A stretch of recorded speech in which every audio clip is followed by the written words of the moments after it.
Hey guys, this is Financial Fitness, and I'm with my good buddy, George Gammon. I have him to thank because I started listening to him on the way to work. I've got an hour and a half to work, and he turned me on to everything that was coming down with 3 simple, fast steps. That are never simple and never fast. Well, man, you are a rock star in the whiteboard videos. I mean, you really opened my eyes up. I want to encourage all of you to watch him, everything he does.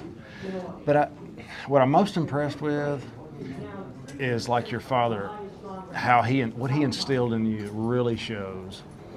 And maybe watch his videos and you'll learn about how cool that is. But you're passionate about liberty. Yeah, I am. That's so important. And what would you say to an audience that's just waking up? You know, I know you're passionate about it, so I just want you to just go. Just give me the fire hose. Well, you got to study history, and we have to understand that this experiment that is America was incredibly unique, and that we need to fight to preserve that for our future, but also the future of our kids and our grandkids.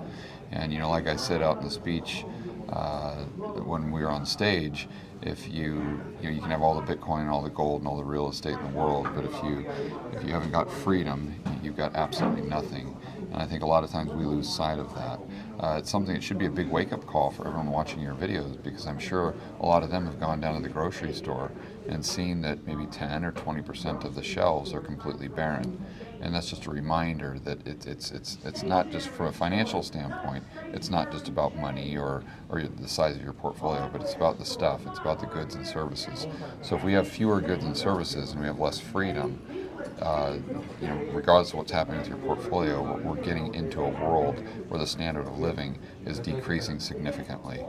So I think most people need to be cognizant of that, but I think it starts with studying history. Going back to that presentation that I gave earlier, and a lot of that was going back to Germany, a lot of it was going back to the Supreme Court decisions in 1905 and 1927.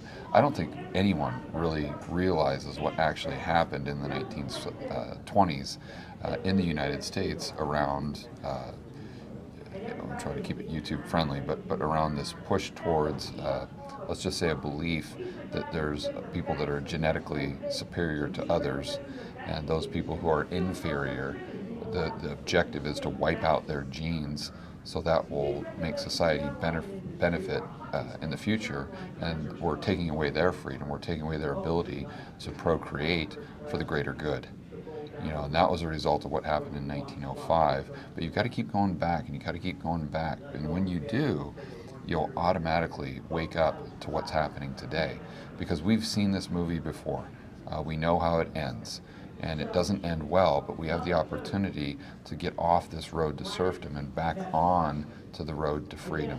And that's really I think what's inspirational about the message is, if you look back again on history, you'll see in the 1940s there was a strong push in the United States towards central planning, because everyone thought that, hey, we can win World War II with central planning, so why can't we micromanage the economy? And then Hayek came out and he wrote The Road to Serfdom to push back on that narrative, and I think he was extremely successful in doing so.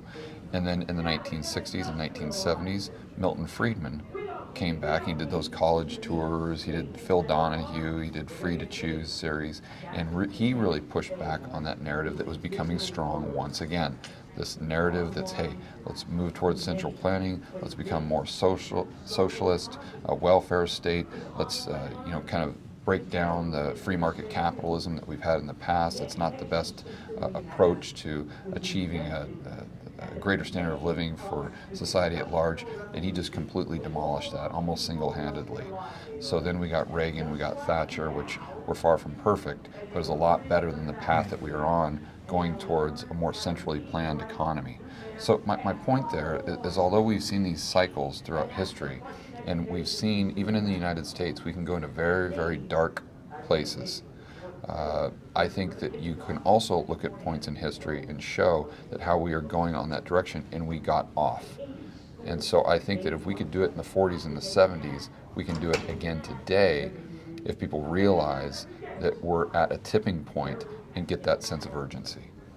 Yeah, going back to the grocery store, Beef's up 57%. Yeah, Eggs are yeah. up 40%. Yeah. Fats and oils are up 50%. And the CPI lies 6.2. It makes me mad Yeah. that they're lying to us. That's what I'm trying to. And if you'll, I'm trying not to talk too much because nobody wants to hear me talk. I want to hear you talk.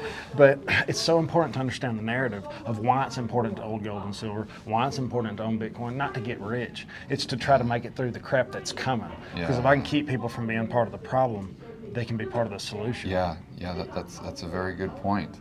And going back to the grocery store with the goods and services, I think hopefully that will be a wake-up call to people. And then especially when the administration, the central planners come out and try to say, oh, well, the solution for all these shortages, the solution for this inflation that you're seeing is just for us to print more money and to spend more money. And I think even the average Joe and Jane now is kind of seeing that subconsciously. They're going, whoa, time out. This doesn't make any sense. And like you were saying earlier, they kind of say, well, no, these people are lying to me. They finally realize that. You know, I did a story the other day about how Biden, and I'm very apolitical. I dislike both sides equally. But with Biden, he came out in December 2020, and he said emphatically, there's several quotes in the media where he said there will not be mandates in the United States. And then 6 months later, boom, there you go. The same thing with Fauci. There's not going to be, masks don't work. And then a month later, wear 5 masks. If it's with, it's not just with Biden and Fauci. It's with Walensky. It's with all of them. How many times do they have to lie to us? How many times do they have to go back on their word? How many times do they have to contradict themselves before the American public wakes up and doesn't trust them anymore and stands up and unites with the message and the ideas that built this country? And I think we're getting closer. That's the good news. The bad news is we're on a very slippery slope. The good news is the further you go down that slippery slope, the more it wakes up the American people. And I do believe that if we all work together, with you creating content, with me doing the same, and with all these people out there doing whatever they can to move the needle, even in the slightest way, that we're going to wake up in 5 years, 10 years, and we're all going to be very proud of the fact that we were able to win and we were able to get us off that road to serfdom once again. This has been on my heart. So I know that two-fifths of spending is stimulus. Yeah. Well, look at those charts that I use. At household checking deposits, at the end of 2019 is at 1.2 trillion. Now it's at 3.6 trillion. $3.6 trillion. That's a staggering amount considering at the end of 2019 it was 1.2. And that's not a result of more productivity. Ironically, that's a result of less productivity. We're producing less stuff, less goods and services. It's just a result of this quote-unquote money printing, and through the PPP loans, through the stimulus checks, through people not having to pay their rent or their mortgage. This is the parabolic rise in the currency, and people think they're getting rich when they look at their bank statement. But then when they go to the grocery store and there's nothing there, it dawns on them, wait a minute, I'm not really rich, because although my bank statement might have a higher number, I can't buy anything. And you hit on that point when you talk about the specific stuff that's gone up in the CPI. Mm-hmm. That's really the line in the sand for most people if you look at history. It's when they can't afford shelter, energy, or food. That's when they get the torches and the pitchforks. I talk all the time about the book When Money Dies. Yeah, right. And Michael Burry referenced that book a lot too. The price of an egg. I mean, it doesn't matter. Like you say, it doesn't matter how much gold, Bitcoin you got. Mm-hmm. If you don't have food, it doesn't matter. So, when does it break? And I know nobody can answer that. Yeah. I'm impressed with the way the Fed's been able to patch this thing up. So that's the most incredible thing so far. Very good at kicking the can down the road. Yeah. I'm gonna get him in there. Yeah. I don't need to be on there. So what is it? 3/5? Well, there's no way to predict. You can just tell that we're getting closer. But I think that I want to encourage people to have a sense of urgency to try to do something now. You don't want to sit back and say, well, they can keep doing this. They're just going to be in this holding pattern for the next 3 or 5 years where, yes, it's kind of a pain in the ass to have to deal with some mandates, but my level of freedom that I've enjoyed isn't going to be destroyed to a significant degree. That's the normie talking, not me, because obviously they're omitting 2020 and what's happening now in 2021. Friend and family member, Fred. That's right. There you go. But I think that it's going to happen sooner than later. I mean, to give you a specific time, I would say within 5 years, because you have to look at what has created inflation and the policies, the government policies that have created what we see today. And you got to ask yourself, okay, can they do less of this in the future? And the answer is no. But the further answer is they have to do more of it. Right? They have to do more money printing, which will incentivize people to stay home. They have to create more bubbles in the stock, or bigger bubbles in the stock market and cryptocurrency and bonds, and therefore people will think that they're getting rich. There'll be less incentive to go back to work, and therefore this labor shortage that we have will persist, and I think may even get worse.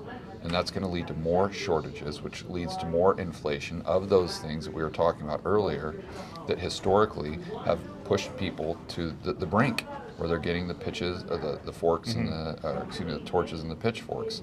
So, that they've painted themselves into a corner when the only thing that they can do is exacerbate the problem. That's really what I'm trying to say.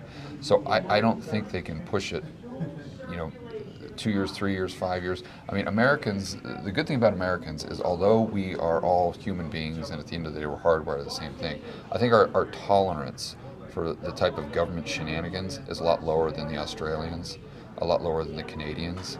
So that's why I'd kind of give it that window of 5 years. Could happen sooner, could happen later, and then at the end of the day it's just a matter of probabilities. There's no certainties. But that's kind of how I'd plan for it in my own mind. Right. I've learned so much from you, how to beat the dealer. That That's mentality. Right. Yeah. Play the odds. Yeah, it's all about probabilities. And you can't play them if you don't understand the narrative. Mm-hmm. If you're just buying Bitcoin because you think it's going to go up, that's not good enough. Yeah, you got to understand the philosophy behind Bitcoin. I think that's even more important than the price. And if you understand why Bitcoin is important from a philosophical standpoint, you understand sound money. You understand the principles of Austrian economics, and that takes you right down the path to freedom and liberty. And that at the end of the day, is more important than Bitcoin itself. And you can make up your own mind. What do you think is going to work if you understand it? Because 90% of the move is in the last 10% of the time. And we're here, guys. We're right there. So it's really important to listen to people like George and Mark and the Economic Ninja and these guys that are actually looking out, for us, I feel. All right. Well, I really appreciate you coming on, brother. Yeah, well, thanks for having me. Yeah, it was awesome. Yes, sir.